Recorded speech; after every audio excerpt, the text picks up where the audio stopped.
Di alam ini terjadi berbagai interaksi antar makhluk hidup. Interaksi ini bersifat interspesifik yang terjadi antara individu dengan individu dalam satu spesies.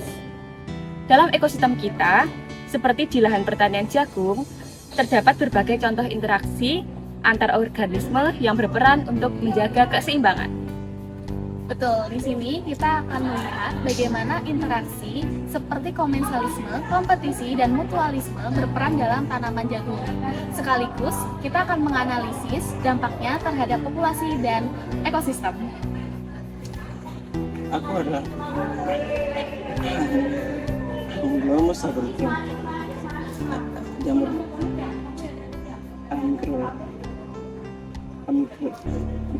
mikrorhiza yang bersimbiosis dengan akar tanaman jagung. Aku membentuk hubungan mutualisme menguntungkan.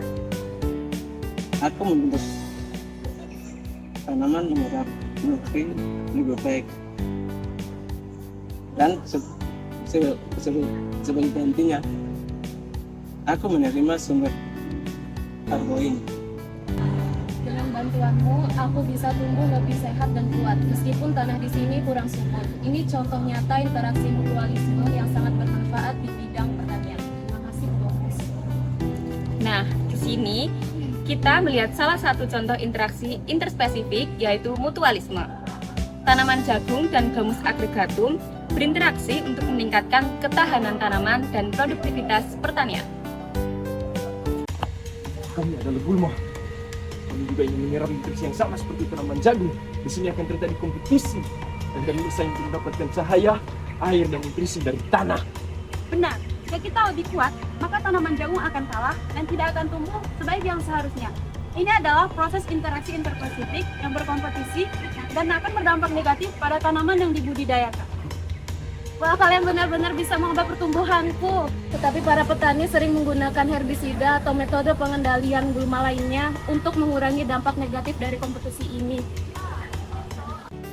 Nah, inilah contoh interaksi kompetisi antar spesies yang dapat berdampak buruk pada populasi tanaman budidaya. Jika tidak dikendalikan, kompetisi ini bisa merusak hasil pertanian. Oleh karena itu, strategi pertanian modern berusaha meminimalisir dampak kompetisi dengan cara pengendalian gulma.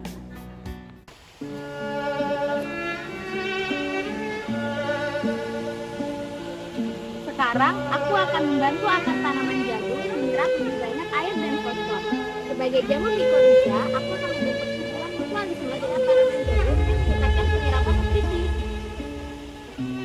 Aku mulai merasakan manfaatnya. Dengan kamu yang membantuku, aku bisa tumbuh lebih kuat dan lebih sehat.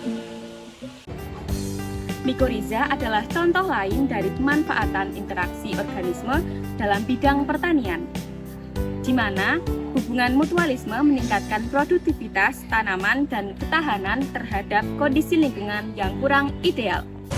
Saya adalah serangga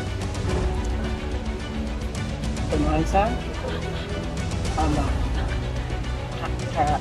Aku akan melindungimu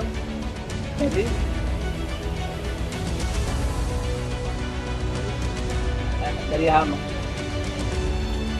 Aku adalah hama. Aku akan merusak tanaman jagung dan akan mengambil nutrisinya. Ini adalah bentuk parasitisme karena aku mendapatkan untung sedangkan tanaman jagung akan menderita. Oh tidak, kamu membuat rusak daunku dan mengurangi kemampuanku untuk berfotosintesis. Tenang, aku akan membantumu untuk memakan hama-hama ini.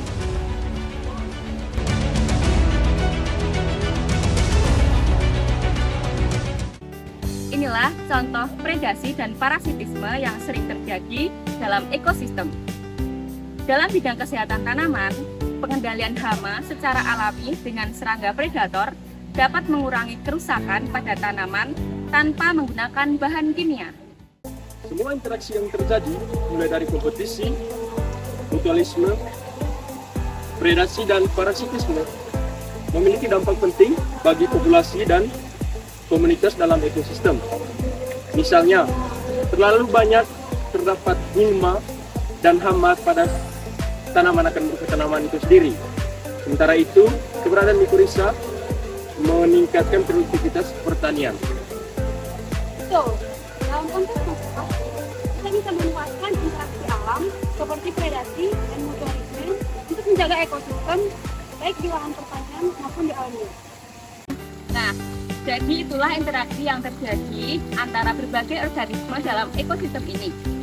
Semua jenis interaksi, baik kompetisi, mutualisme, komensalisme, predasi maupun parasitisme, mempunyai dampak yang penting pada keseimbangan dan kehidupan kita. Mari kita terus belajar dan memahami bagaimana interaksi ini dimanfaatkan dengan baik untuk pertanian, kesehatan, dan konservasi.